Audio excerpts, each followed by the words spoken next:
I would like to thank Michael Bison for inspiring further discourse on this very important topic on how an authentic meditation teacher might guide their student to recognition of non-dual wisdom, the true nature of mind. This is a topic I also wanted to cover because I felt there needed to be some clarification on some of the comments I made in the video about the differences between shamatha and vipassana. There, one might have gotten the impression that a true or authentic meditation teacher would never ask their student to meditate on an object or a concept in order to recognize non-dual wisdom. This is not the case. In reality, an authentic teacher may use any number of methods to guide their student, and these methods are based on that teacher's understanding of the student's disposition. For example, we are all aware that the Zen masters use unsolvable riddles or koans in order to break down the student's preconceptions about reality.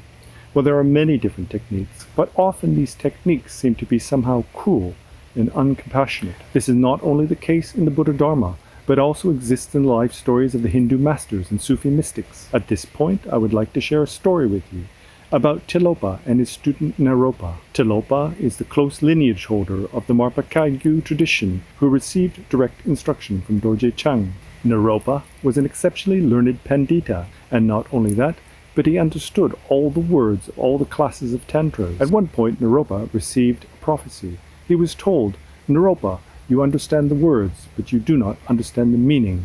If you wish to understand the meaning, then you must seek out your teacher, Tilopa, who resides in the east." Naropa was learned, but he knew that he hadn't gotten the essential point of mind, and so he went out in search of his teacher Tilopa. Now, the techniques that Tilopa used seemed to be cruel and unusual. In fact, they didn't seem to have anything to do with the Dharma whatsoever. One day, Tilopa was standing on top of a tall tower and said to himself, "I wonder if there is any student with enough faith to jump from the top of this tower." Naropa thought, "My master must be talking to me, there is no one here," and hurled his body to the ground. He said to his master, "Master, I am at the point of death," and Tilopa, unconcerned, walked away. Tilopa subjected Naropa to 12 such trials, each of them more cruel than the other. Now for us, this doesn't sound like the Dharma. It doesn't sound anything to do with the teachings on compassion and love.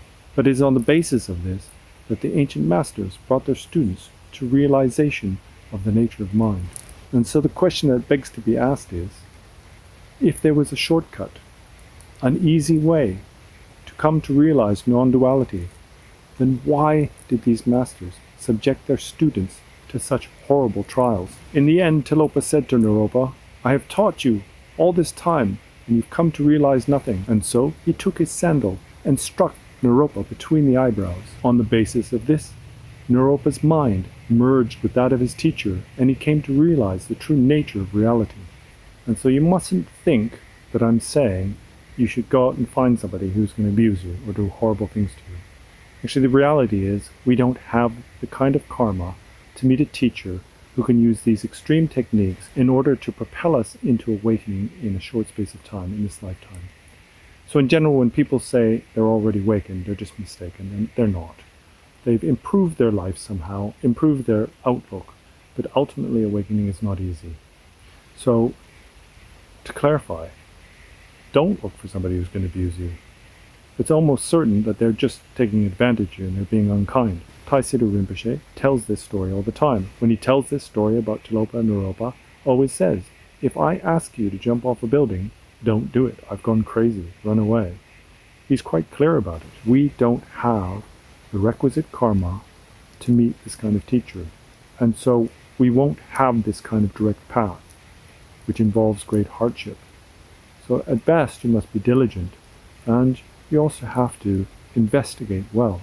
You have to apply skepticism and investigate. And when you come to certainty, then you have to kind of make a commitment and see it through to the end. And so the point here is that an authentic teacher can use any technique. A teacher could use an object to guide their student. By looking at objects, the appearances of mind, we gain meditative experience, a direct understanding of how the mind works, of how we work with concepts, but also of the fallacies we fabricate to accommodate views we don't understand.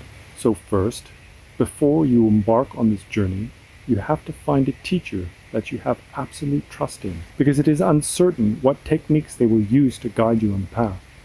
And at times it may seem as if they are being cruel, or that they are leading you astray.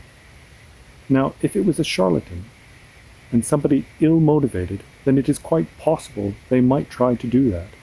And so, from the outset, the most important thing is to look for a teacher and analyze them well. They say not analyzing the teacher is like taking poison, and if the teacher doesn't analyze the student before accepting them, it's like jumping from a precipice. It's a precarious path. But like anything that is great value, then it isn't won easily, and it requires great precision. And so, first, give rise to intention, and aspire to meet your teacher of this life. And once you have found them, then you have to follow them, and have faith that they won't lead you astray. And at times when things seem difficult, like you just want to give up and move on, then you have to persevere and find the strength again to continue on your path to liberation. The Buddha spent 3 countless eons in his pursuit of liberation from samsara. The Buddha was taught to be the most capable of individuals, and if it took the Buddha 3 countless eons, then how long will it take me? If a belief in you arises in the potential of liberation and the reality that awakening is within your grasp, then once you find your teacher, it will be easy to follow them, and you will give rise to this joyous enthusiasm that is the propellant for your journey to the other side. Thank you.